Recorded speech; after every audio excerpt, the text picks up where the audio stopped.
44 años, VIH positivo, diagnosticado hace 7 años, acude a nuestro consultorio para seguimiento de su patología. Presenta CD4 muy bajo, ¿no? 246, carga viral de 26.000 copias. Durante los últimos 3 años ha presentado varios episodios de leucoplasia villosa oral. Es una complicación que se presenta en el VIH, ¿no? Y candidiasis oral. Este último año ha presentado herpes zóster que afecta 2 dermatomas y 2 neumonías bacterianas por las que tuvo que ser hospitalizado, por lo que tuvo que recibir antibióticos endovenosos. No refiere ninguna otra sintomatología. Según lo que tiene el paciente, ¿qué estadio tendría de VIH-Sida, no? Acuérdense que según el cuadro clínico corresponde ABC, ¿no? Y según CD4 es 1, 2 o 3. Hay que ver las enfermedades que tiene el paciente, si alguna me indica SIDA. Por ejemplo, leucoplasia vellosa oral indica SIDA, no es indicativa de SIDA. Lo que es la candidiasis orofaringia, tampoco, es la esofágica. La candidiasis esofágica o broncopulmonar es indicativa de SIDA. La orofaringia se puede presentar en cualquier paciente, ¿no? ¿Qué más tenemos? Herpes zóster no está considerado, pero 2 neumonías bacterianas. Neumonías recurrentes es un criterio de estadio SIDA, ¿no? O sea, sería una clasificación de tipo C y por el nivel de CD4, C2. Por el nivel de CD4 corresponde al C2. Vamos a ver eso. Mira, clasificación del VIH, según la CDC del 93 actualizada en el 98. ¿Cómo lo ponen al VIH-Sida? A, B, C según clínica y 1, 2, 3 según nivel de CD4. ¿Cuáles son los A? Los A van a ser los asintomáticos. Por ejemplo, ¿cuál es un asintomático? Un paciente que se opera de la vesícula, no sabe que tiene VIH y en los exámenes preoperatorios sale positivo, pero es asintomático. ¿Cuáles son los C? Los C son los muy sintomáticos, aquellos que tienen una condición indicadora de SIDA, una enfermedad indicadora de SIDA. Vamos a ver cuáles son. ¿Y cuáles son los B? Bueno, los que no corresponden a A ni C, o sea, son los sintomáticos, pero síntomas que no reúnen los criterios indicativos de SIDA. Por ejemplo, en el caso de candidiasis, para que sea indicativo de VIH-Sida, tiene que ser esofágica o broncopulmonar. La orofaringia no es indicativa de SIDA, pero es sintomático, ¿no? O sea, tiene síntomas de inmunosupresión, o sea, será categoría B. Nos corresponde entonces C. Y por nivel de CD4, 2, 4, 6 sería un C2, C2. ¿Cómo definimos SIDA? Cualquier C y cualquier 3. Cualquier C o cualquier 3. O sea, el paciente estaría en estadio SIDA, estadio C2. Vamos a ver las patologías indicadoras de SIDA. Se han agrupado por virus, hongos, bacterias, parásitos para que puedan ver. Por ejemplo, tenemos virus. De los virus tenemos lo que es citomegalovirus. Ahí están los órganos que se comprometen. ¿Cuál es el cuadro más asociado a citomegalovirus? La retinitis. Retinitis por citomegalovirus. La retinitis por citomegalovirus es la causa más común de ceguera en pacientes con VIH. Causa más común de ceguera en pacientes con VIH. Afecta cuando los CD4 caen a menos de 50. Menos de 50 CD4 hay riesgo de infección por citomegalovirus. Citomegalovirus. ¿Cuál es el antiviral de elección para citomegalovirus? Suele ser ganciclovir. Ganciclovir. Prácticamente cualquier patología producida por ese virus, ya sea neumonitis, hepatitis, retinitis o lo que sea, siempre el manejo es con ganciclovir. Luego tenemos herpes, pero simple, herpes simple, úlceras mucocutáneas o broncoesofágico, broncopulmonar esofágico. No me habla, por ejemplo, de encefalitis, ¿no es cierto? Encefalitis tiene síntomas, pero no son de estadio SIDA, estadio C.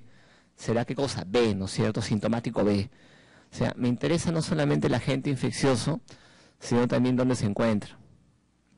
Recuerden que las patologías por herpes simplex 1 y 2 se manejan con aciclovir. Aciclovir, cualquier presentación, ya sea esofagitis, bronquitis, neumonitis, úlceras, siempre será con aciclovir. Por último, de los virus indicativos de SIDA, tenemos a lo que es la leucoencefalopatía multifocal progresiva. ¿Quién la produce? Virus JC. Virus JC. ¿Qué es lo que hace ese virus? Ese virus mata al oligodendrocito. El virus JC mata al oligodendrocito. ¿Cuál es la función del oligodendrocito? ¿Recuerdan? ¿Cuál es la función del oligodendrocito? Produce mielina. Produce mielina a nivel sistema nervioso central. O sea, mata a la célula que produce mielina. O sea, es una enfermedad desmielinizante. Desmielinizante, la que produce. ¿Cómo se manifiesta? El paciente focaliza, convulsiona, demencia, entre otras cosas. Focalización, convulsiones, demencia. No estoy diciendo que es la causa más común de demencia, de focalización, de convulsiones, no, sino que se presenta así. Adelante, adelante. Miren acá la resonancia. ¿Qué pueden ver en la resonancia? Miren, cuando el LCR es blanco, es secuencia T2. Cuando el LCR es negro, es T1. El de acá es un T2, ¿no? LCR blanco. ¿Para qué me sirve el T2? El T2 me sirve para resaltar las áreas de inflamación parenquimal cerebral. O sea, todo lo que brilla en el parénquima cerebral en T2, todo el blanco es inflamado. ¿Ah? Entonces, ¿qué ven acá? Áreas de inflamación, áreas expansivas en sustancia blanca, ¿no? Sustancia blanca, pero que no desplazan línea media. No desplaza línea media porque no hace efecto de masa, porque no es una masa, no es un tumor, no es un absceso. Es simplemente un área de inflamación, de desmielinización. Lo clásico, un paciente con VIH, con un cuadro neurológico central, que en la resonancia tiene áreas hiperintensas en T2, que no desplaza línea media. Es importante, ¿eh? Porque si desplaza línea media, es un tumor, es un absceso, piensen en otra cosa. Acá no desplaza línea media. Virus JC. Es raro, ¿ah? Nunca lo planteen, es raro. Lo pensarán si te ponen ahí en la resonancia. Lesión hiperintensa en T2 que no empuja línea media. Podrás pensar en ese virus, JC. Hongos. Candidiasis, pero esofágica o broncopulmonar. No me habla de orofaringia. Candidiasis orofaringia, ¿quién puede tener? Un diabético, un paciente que usa corticoides inhalados, orales, cualquier inmunosuprimido. Entonces, para que sea indicativo de SIDA, tiene que ser esofágica o broncopulmonar, la candidiasis. ¿Cuál es el antimicótico de elección para la mayoría de casos de candidiasis? La mayoría de casos. Fluconazol. La mayoría de casos, salvo los diseminados, ¿no? Luego tenemos a las micosis sistémicas. Mira, extrapulmonares para que sean indicativas de SIDA. Extrapulmonares. Extrapulmonares. Porque las pulmonares también se pueden dar en inmunocompetentes, ¿no? De estas, ¿cuál es, digamos, la más importante? Se puede mencionar a la criptococosis. Recuerda que la criptococosis es la causa más común de meningitis en un paciente con VIH. Neurocriptococosis es la causa más común de meningitis en un paciente con VIH. Y su cuadro clínico, ¿cómo se presenta? ¿En qué consiste? Se va a presentar como un síndrome de hipertensión endocraniana, sin focalización. O sea, sin hemiplegia, ponte, ¿no? Solamente le duele mucho la cabeza al paciente, sin los meningios. ¿Cuál es el antimicótico de elección o el esquema que se usa para meningitis por criptococo? Suele ser anfotericin B más flucitocina. Anfotericin B más flucitocina. ¿Cuál es el gol estándar? El gol estándar para el diagnóstico de meningitis por criptococo. ¿Qué es lo que le pedirían? ¿Tinta china? No, es cultivo de LCR. Cultivo de LCR. La tinta china ayuda, ¿no? Pero el gol es cultivo.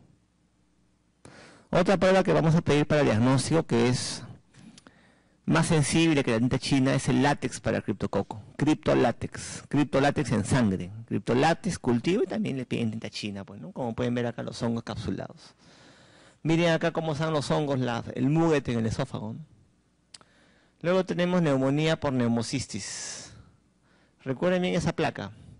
Una placa con un patrón intersticial bilateral en alas de mariposa. Esa placa, en un contexto de un paciente con infección por VIH, corresponde a neumonía por neumocistis. Esa placa, en el contexto de un paciente con infección por VIH, corresponde a neumonía por neumocistis. En ese contexto, o sea, VIH con una placa con un patrón bilateral, neumocistosis. Si les preguntan específicamente causa más común de neumonía en VIH, ¿qué responderían? Neumococo. Neumococo es la causa más común de neumonía en VIH. A secas así. Pero si te ponen paciente con VIH que muestra una placa con un patrón intersticial bilateral, ahí no será neumococo. Por el cuadro radiológico será neumocistosis. CD4 menos de ¿cuánto? 200, ¿no? Menos de 200. ¿Cómo se maneja? Cotrimoxazol. Cotrimoxazol. Luego tenemos protozoarios y parásitos, Isóspora y Cryptosporidium, los que son las coccidias, ¿no? Celeste, mira, con algo de lila. ¿A qué les hace recordar? A un Sid-Nielsen, ¿no? Un BK. Es porque las coccidias son ácido alcohol resistentes, o sea, también se tiñen con Sid-Nielsen. Pueden ser un falso positivo de un BK. Entonces la coloración es un Sid-Nielsen modificado, llamado de Kin-Yow, con K. K-Y, Kin-Yow. Kin-Yow es un Sid-Nielsen modificado para teñir coccidias. Coccidias son causa de diarrea en un paciente con VIH.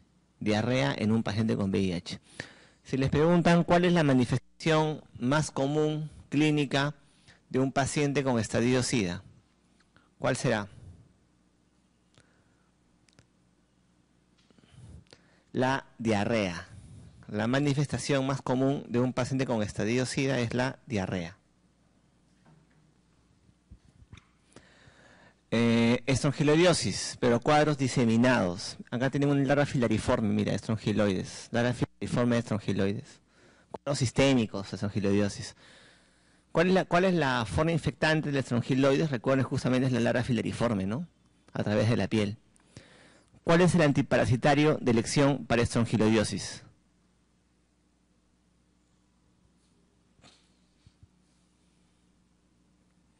Ivermectina. Ivermectina. Recuerden que los nemátodos, o sea, gusanos cilíndricos, nemátodos como Ascaris, Uncinaria, estrongiloides, Enterobius también, se manejan casi todos con albendazol o mebendazol, a excepción de estrongiloides, que se maneja con ivermectina, gusanos cilíndricos. Toxoplasmosis, sobre todo encefalitis por toxoplasma, o neurotoxoplasmosis. Es la infección oportunista más común a nivel del sistema nervioso central en un paciente con VIH. La infección oportunista más frecuente a nivel cerebral en un paciente con VIH es la neurotoxoplasmosis, la más común de todas, la infección más común. ¿Cómo se manifiesta? Focalización y o convulsiones. O sea, cualquier paciente con infección por VIH que focaliza, hace hemiplegia, por ejemplo, y o convulsiona, y es VIH, es toxoplasma, hasta que no se demuestre lo contrario. Así. Entonces, la causa más común de meningitis es criptococo, pero la infección más frecuente a nivel central es toxoplasma. ¿Cómo hago el diagnóstico de toxoplasma? Viene mi VIH con una hemiplegia a emergencia. ¿Cómo saber toxoplasmosis? Le pido, tengo clínica, 1. 2, le pido imágenes cerebrales, ¿no? Tenemos una tomografía, vas a ver, mira, una imagen hipodensa que capta contraste, realza en anillo. ¿Ok? Ya está, tengo la clínica, tengo la imagen. ¿Suficiente? ¿Qué más le pediría para confirmar el diagnóstico? ¿Cómo sé que es toxoplasma? Anticuerpos, pero recuerden que toxoplasma es bastante común, ¿no? Casi todos estamos infectados por ese agente. tengo la clínica y tengo la imagen. ¿Qué hago? Le meto el antibiótico al paciente. Tengo la clínica, tengo la imagen y le inicio el antibiótico. Sulfadiazina más pirimetamina. Sulfadiazina más pirimetamina. Alternativa es cotrimoxazol más clindamicina, como alternativa. Entonces, si tengo la clínica y tengo la imagen y el paciente responde a sulfadiazina pirimetamina, ¿qué quiere decir? Que es toxoplasmosis. Es toxoplasma, pues. Ya, digamos que tengo la clínica, tengo la imagen y el paciente no responde a los antibióticos, o sea, sigue igual. ¿Qué tengo que pensar? Que no es toxoplasma, ¿no? Es otra cosa. ¿Qué otra cosa pensaría? ¿Cuál sería mi segunda alternativa diagnóstica ante ese cuadro clínico y esa imagen en ese tipo de paciente? ¿Qué otro cuadro plantearía? Ya. Miren esta imagen, miren bien esta imagen, toxoplasmosis, ¿no? Ahora miren esta imagen. ¿Igualita? Es igualita, ¿no? Ya. Esa de acá es un linfoma primario cerebral. Linfoma primario cerebral. ¿Ya? Es la segunda causa que yo pensaría ante un paciente VIH que focaliza y convulsiona y no es toxoplasmosis. Entonces, diagnóstico de toxoplasma con prueba terapéutica. Ya, para saber si es linfoma, que tengo que hacer biopsia cerebral, estereotáctica. Biopsia cerebral es lo que tengo que hacer. Y ahí para confirmarlo. Entonces, causa más frecuente de focalización y convulsiones en VIH, toxoplasmosis, que también es la infección más frecuente a nivel central. Otra pregunta puede ser, ¿cuál es la causa más frecuente de masa cerebral en un paciente con VIH? ¿Cuál será? Causa más común de masa cerebral. Recuerden que masa no es sinónimo de cáncer, ¿no? Masa puede también ser un absceso, un granuloma. Entonces, la masa más frecuente, ¿cuál es? También es toxoplasma. Es toxoplasma. Entonces, paciente que focaliza con una lesión expansiva cerebral, expansiva, que desplaza línea media, toxoplasmosis.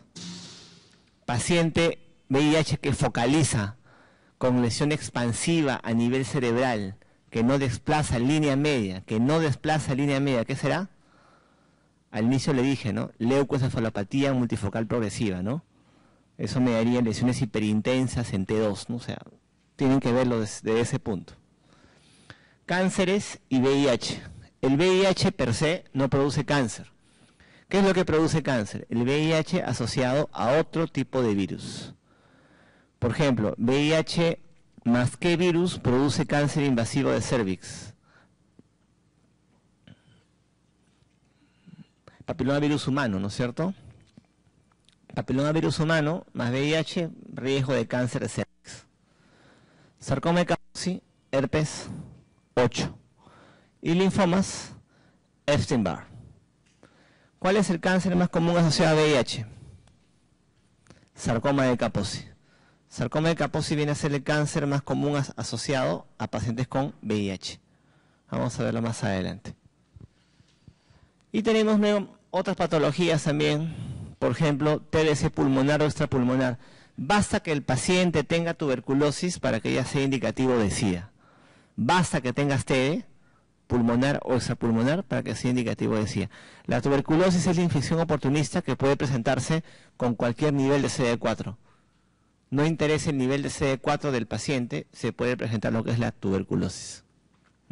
Obviamente, con nivel de CD4 más bajo, más riesgo que el cuadro sea más severo, ¿no? Miliar, diseminado, sistémico, etc. Aquí está lo que les mencioné en la pregunta, ¿no? Neumonía bacteriana recurrente, 2 o más episodios en un año, que es lo que tenía el paciente de la pregunta, y otras patologías más. ¿Cuál de los siguientes hongos es pluricelular y presenta como característica diferencial hifas tabicadas, ramificadas en ángulo recto o agudo? Te muestran una biopsia donde encuentras hifas intravasculares en ángulo recto. ¿Y eso qué es? Hifas en ángulo recto. Ahí tienes dos posibilidades. O aspergilosis o mucormicosis. Micosis invasivas. Micosis invasivas. ¿Ya? Hifas tabicadas en ángulo recto. Mira, que no se olviden, aquí está la imagen. Miren, algunas van a ser como Y, ¿no? Hifas tabicadas en ángulo recto. Algunas tienen forma de Y o lambda, ¿no? Hifas tabicadas en ángulo recto. Encuentran esto en una biopsia y tienen que hacer diagnóstico de micosis invasivas, o mucormicosis, o aspergilosis,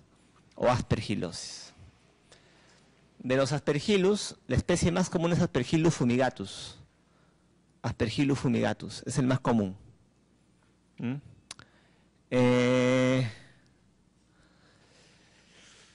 Aspergillus fumigatus. ¿Cuál es el cuadro clínico más común producido por Aspergillus fumigatus? El aspergiloma. El aspergiloma es el cuadro más común, ¿no? Que es una bola de hongos que se suele encontrar en una secuela que hubo antes en el pulmón, ¿no? Una cavidad pulmonar. Es el cuadro más común. Pero el cuadro más grave de aspergilosis es la forma invasiva, que ocurre en inmunosuprimidos. ¿Cuál es el antimicótico? Antimicótico de elección para aspergilosis invasiva. Antimicótico de elección. Voriconazol. Voriconazol. Es el antimicótico de elección. Recuerden, hifas en ángulo recto tabicadas, intravasculares en los tejidos, micosis invasivas, aspergillus o mucor, ¿no? De los siguientes fármacos antirretrovirales empleados en el manejo de VIH, además de producir lipodistrofia, produce litiasis e hiperbilirubinemia. ¿Cuál es? Bueno, RAMS, ¿no? Indinavir.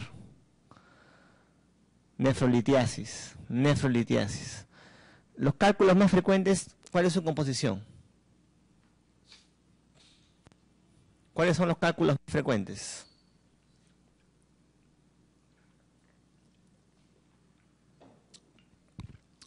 Son los de oxalato de calcio, ¿no es cierto?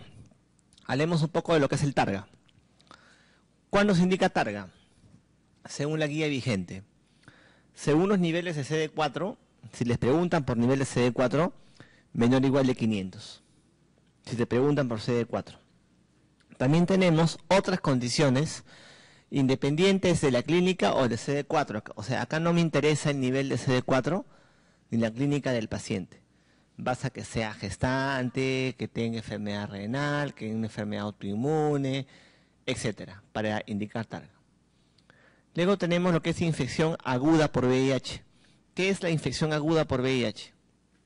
Es el síndrome retroviral agudo. Síndrome retroviral agudo. Síndrome viral agudo. ¿Ese cómo se manifiesta? ¿Se acuerdan? Se manifiesta como un síndrome mononucleósico. O sea, fiebre, faringitis, ganglios. Y ese síndrome retroviral agudo es el cuadro clínico que ocurre, en las primeras 4 semanas posinfección con VIH. O sea, tú te contagias, las primeras 4 semanas, un 50% de pacientes va a ser un cuadro de ese tipo. ¿Qué más dice? Pareja cero discordante estable. ¿Qué significa eso? En una pareja de esposos o de convivientes, uno de ellos tiene VIH, el otro no.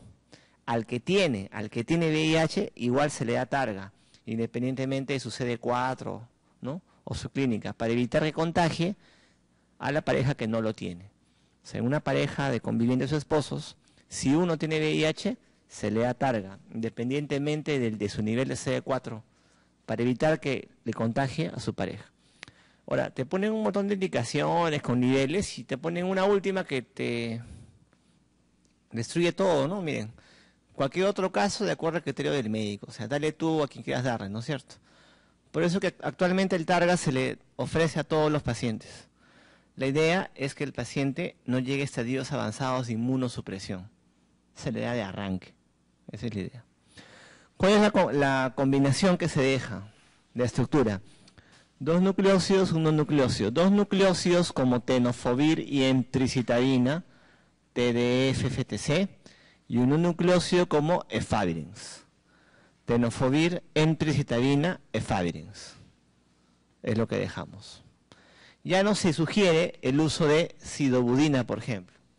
Porque el ácido budina produce muchos RAMs. ¿Cuál es el RAM que produce el ácido budina? Anemia, anemia, anemia macrocítica y citopenia. Por eso que ya no se usa.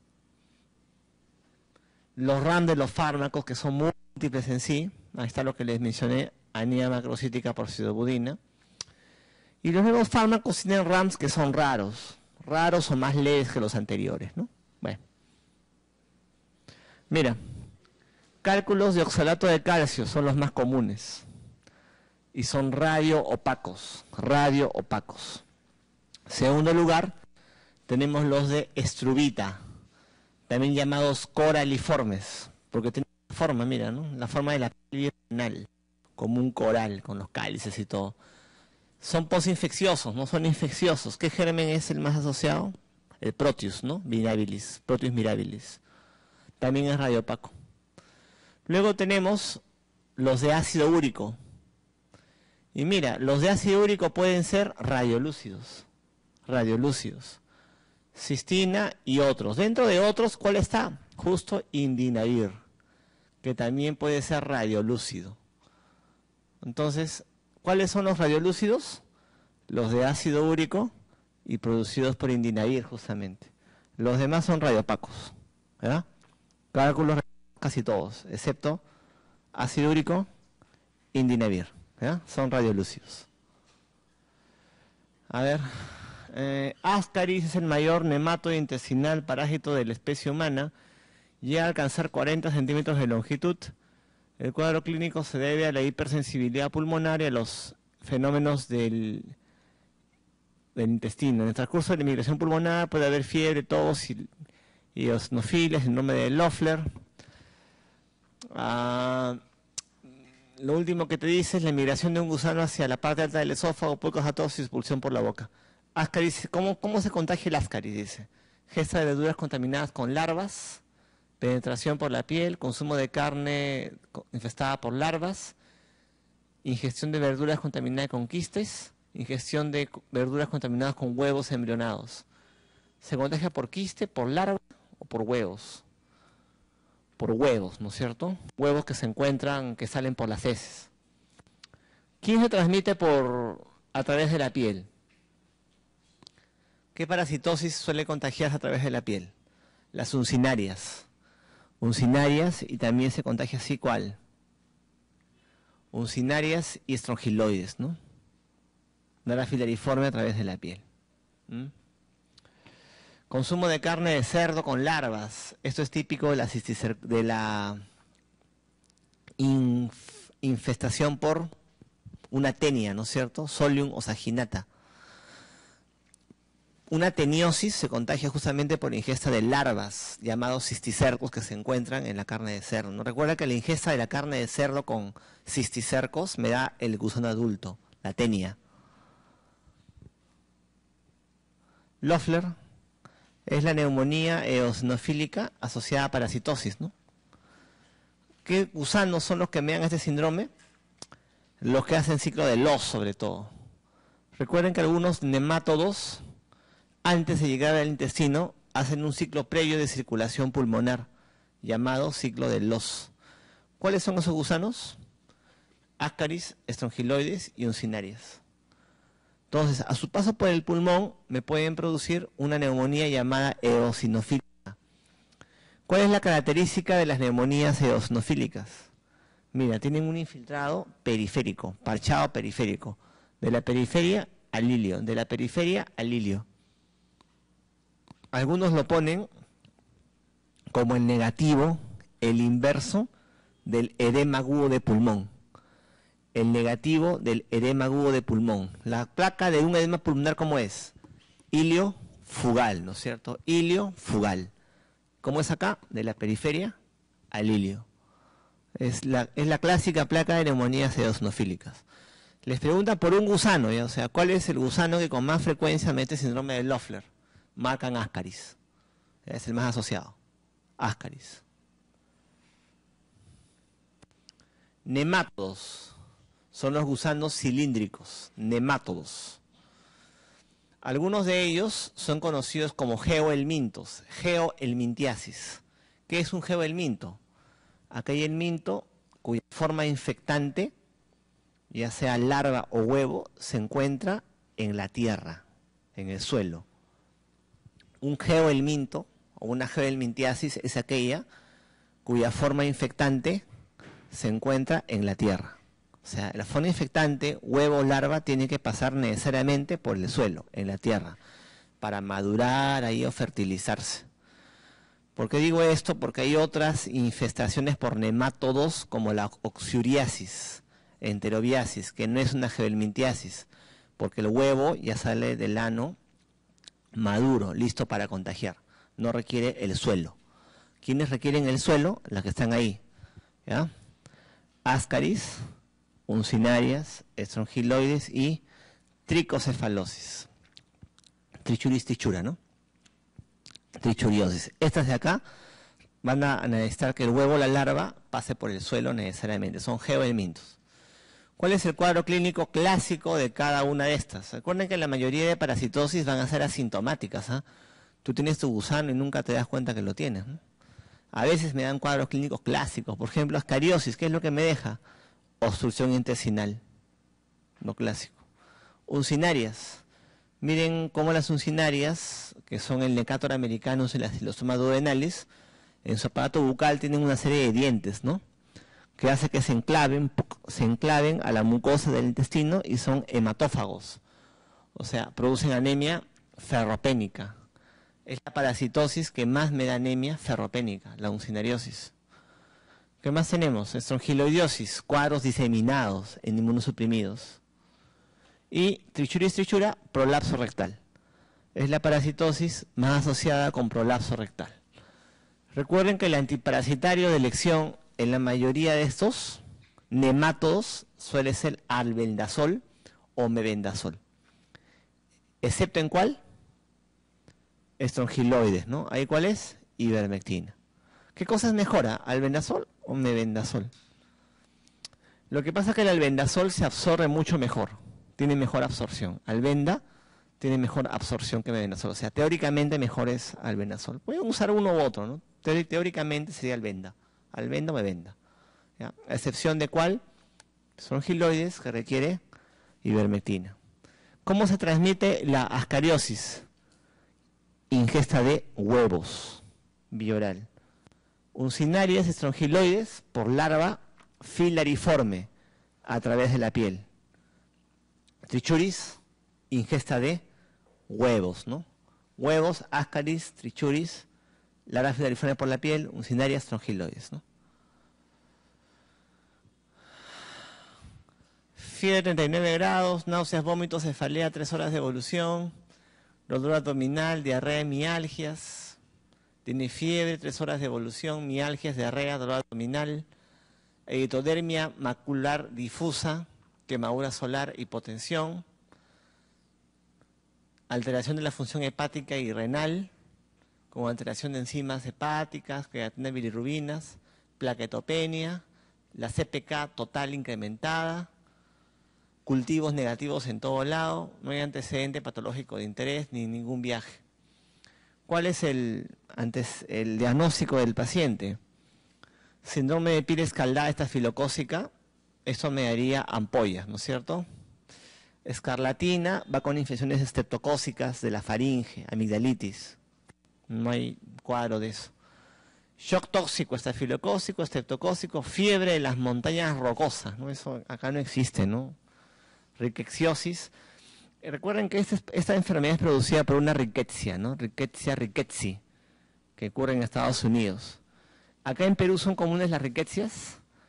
Se encuentran en la Sierra Central, Sierra Azul.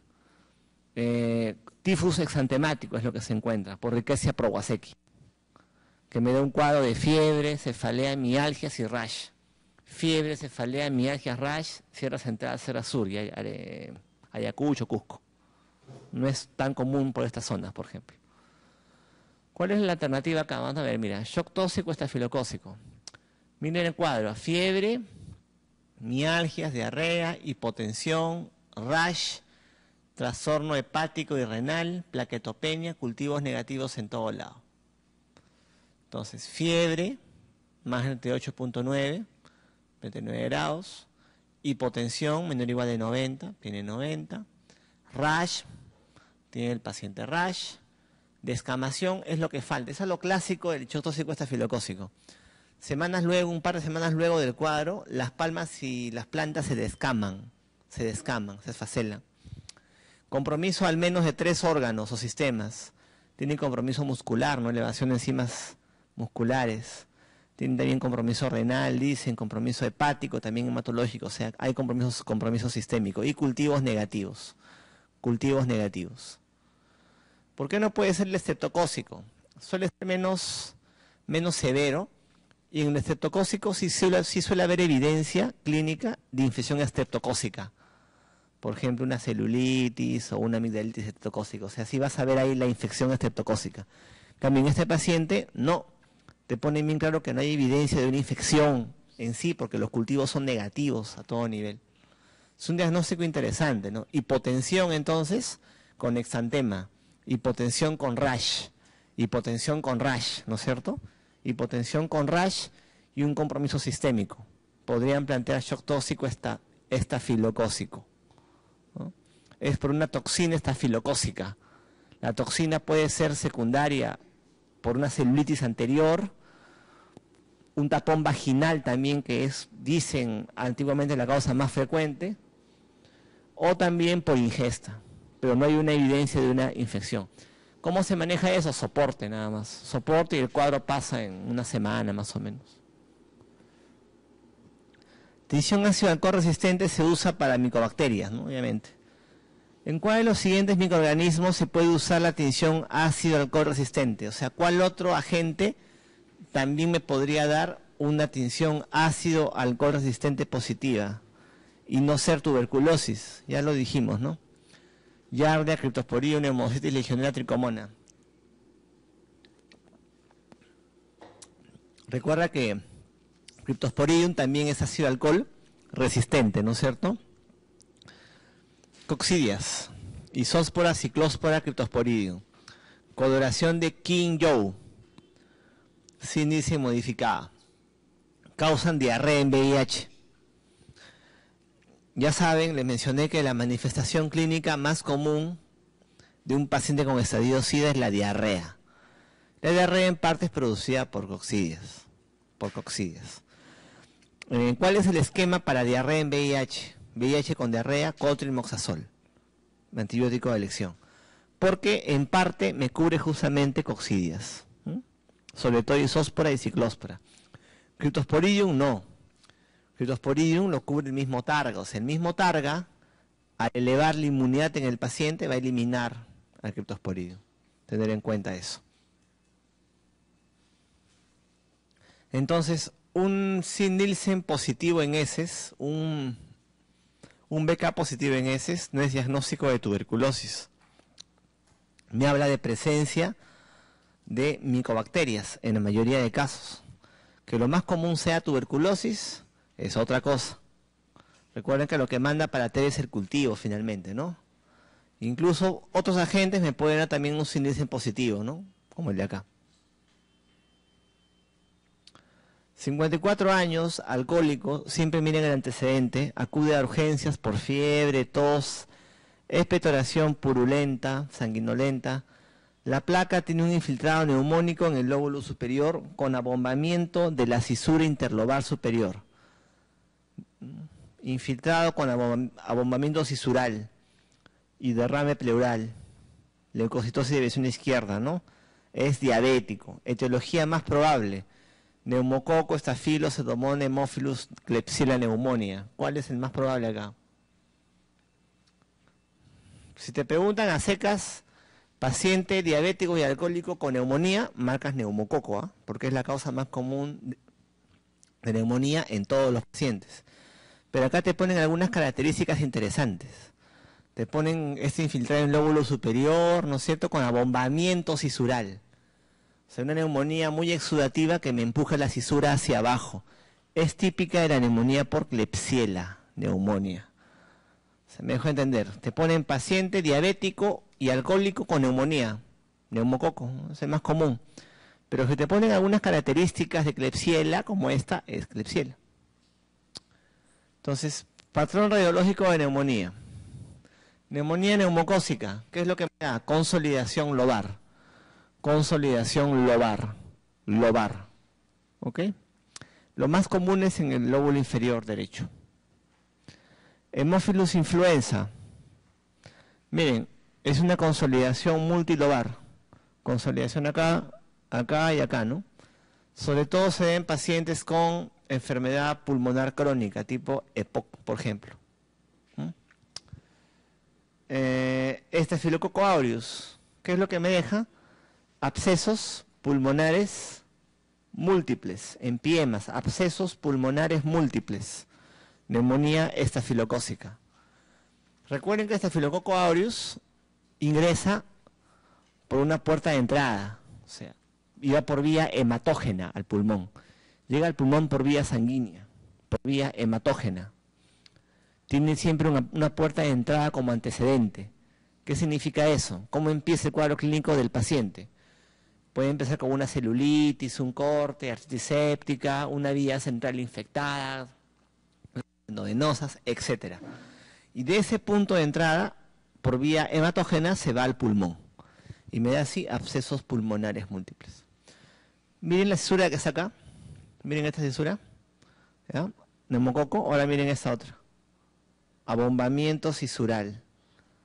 Abombamiento cisural. ¿Ya? Neumonía del lóbulo superior con abombamiento cisural. Neumonía pesada. Pesa, pues no me desplaza la cisura.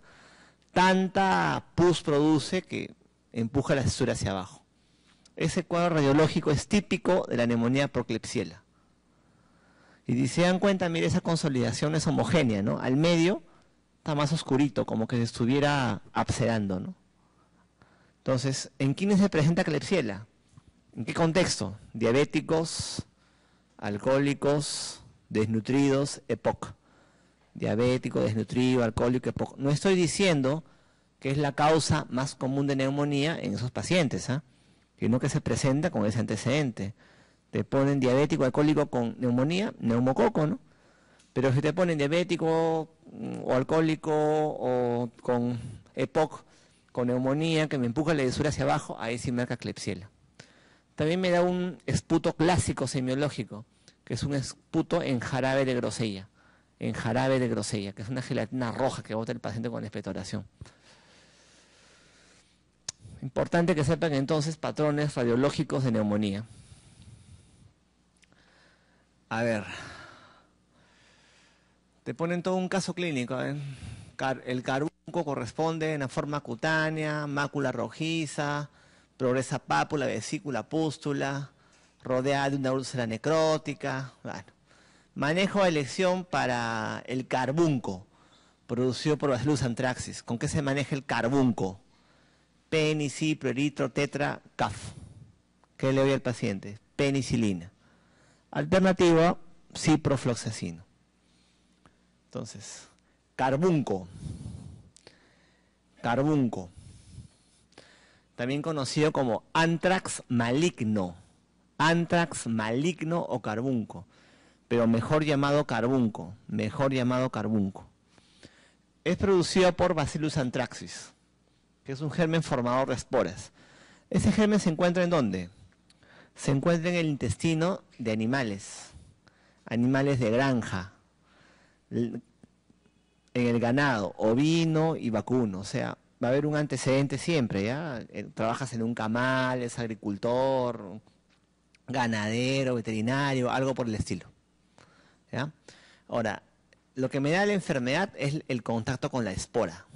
Esa espora puede ingresar por vía cutánea, por una solución de continuidad, bien lo que es el carbono cutáneo, o también puedes inhalarla o puedes ingerirla, ¿no? Carbunco respiratorio, carbunco intestinal. ¿Qué es lo más común de lejos? O sea, 95% carbunco cutáneo. La espora ingresa por una solución de continuidad en la piel, ¿no? Eres agricultor, te raspaste la mano, hiciste un corte y la espora por ahí ingresó. Ya. Riesgo, ¿quiénes están de contraerlo? Aquellos que tienen contacto con animales de granja, ganado, ovino, vacuno.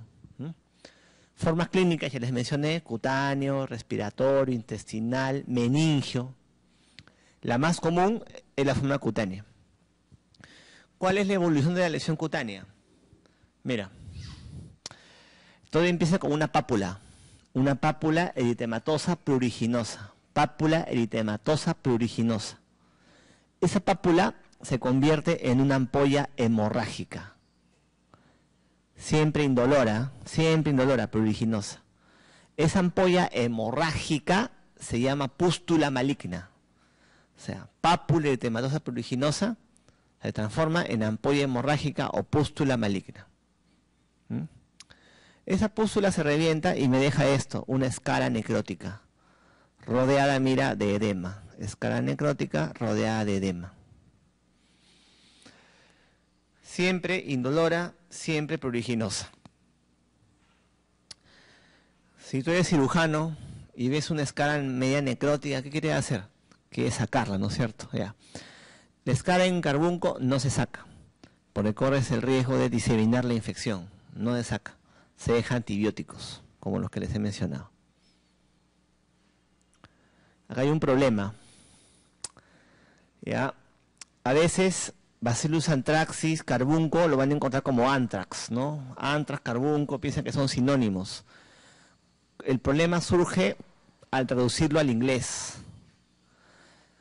Bacillus anthracis me produce anthrax maligno o carbunco, caracterizado por la ampolla hemorrágica con la escara necrótica. Anthrax solamente es una furunculosis múltiple producida por Staphylococcus aureus. ¿Por qué surge la confusión? Porque la traducción de carbunco al inglés se traduce como anthrax. Y anthrax producido por Staphylococcus aureus, cuando lo traduce al inglés, se pone como carbunco. O sea, se traduce al revés. Si buscas libros en inglés, lo vas a encontrar al revés. Carbunco producido por Staphylo y anthrax producido por Bacillus anthracis. Por eso que es mejor a la patología producida por Bacillus anthracis llamarla carbunco. Y la furunculosis múltiple es anthrax por Staphylococcus aureus. Tened cuidado, libros en inglés se van a encontrar al revés. ¿Ah? Manejo, norma técnica del MINSA, pues carbunco cutáneo, penicilina, procaínica, formas más severas.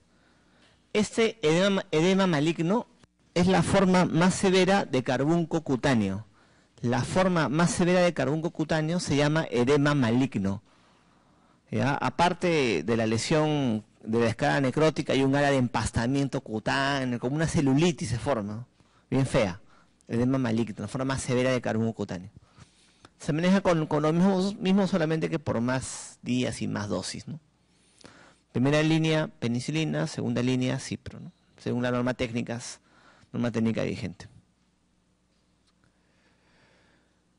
15 años, servicio de urgencias por presentar malestar, anorexia, fiebre, dolor de garganta. Le han salido 2 bultitos en el cuello. Serán ganglios, ¿no? Enrojecimiento faríngeo con exudado. 2 adenopatías cervicales no olorosas.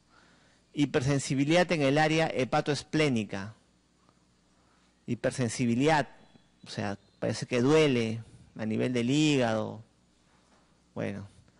Diagnóstico: Epstein-Barr, síndrome gripal de la gripe A, infección por cetomegalovirus, síntomas prodrómicos de la infección por virus de sarampión, faringitis por estreptococo.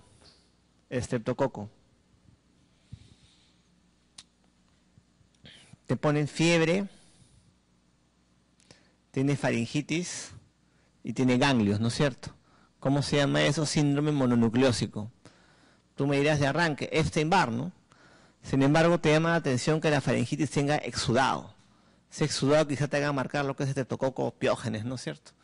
Ahora, la faringitis de la mononucleosis infecciosa del Epstein-Barr, ¿es con exudado o sin exudado? 1/3 de pacientes pueden tener exudado. O sea, 1/3 de las faringitis producidas por Epstein-Barr pueden tener exudado. Entonces, el exudado no necesariamente tiene que hacer que pienses o marques la respuesta de estococopiógenes, ¿no?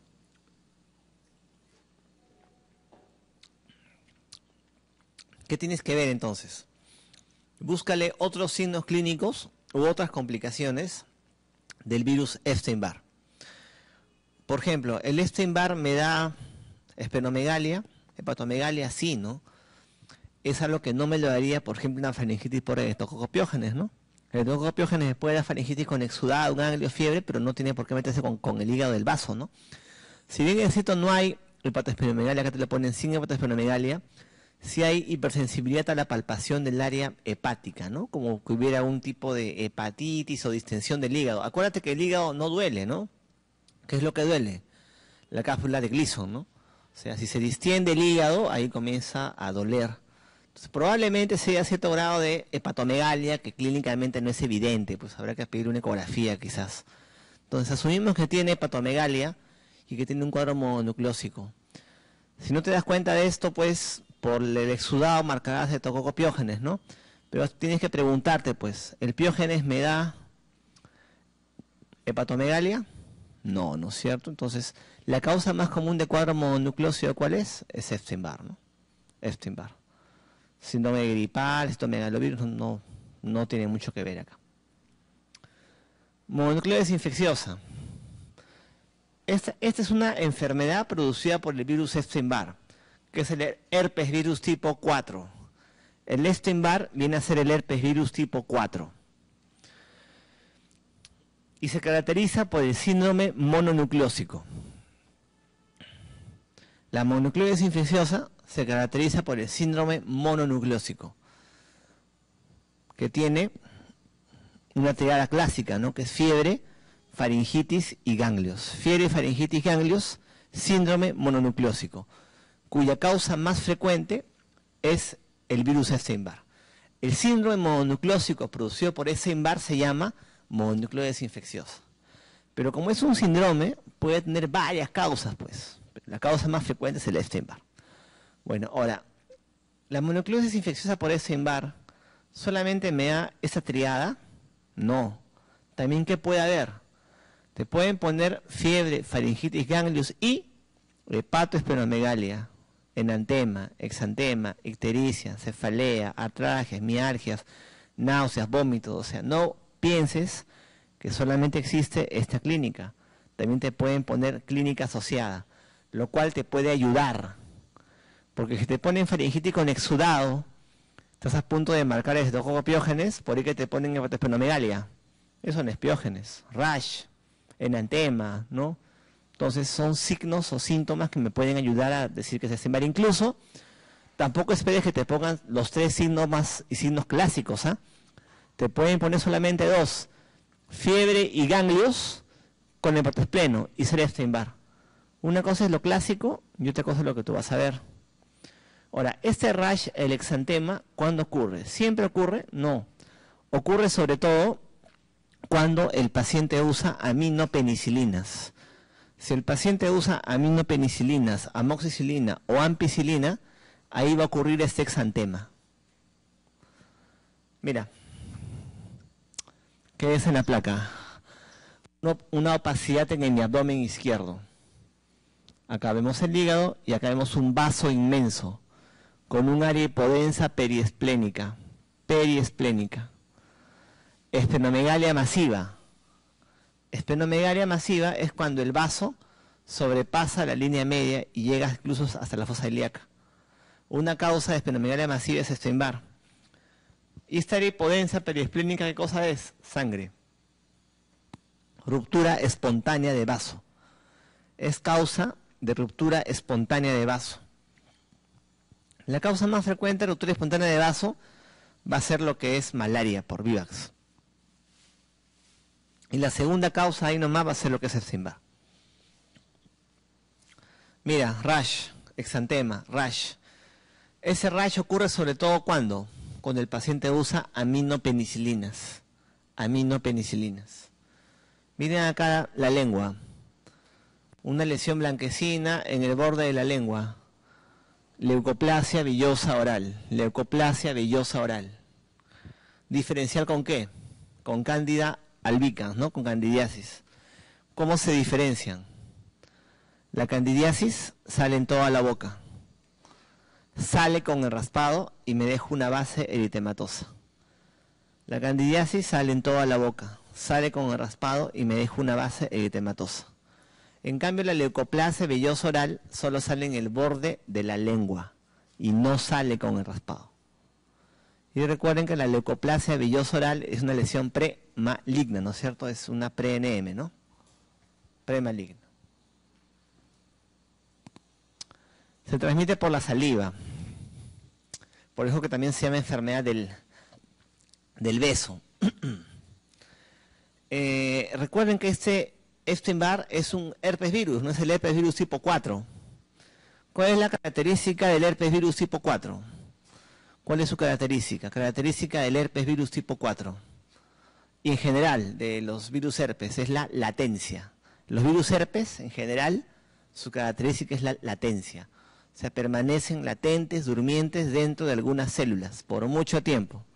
Latentes, durmientes dentro de algunas células por mucho tiempo. En el caso del Epstein-Barr, permanece latente ¿en dónde? En los linfocitos B.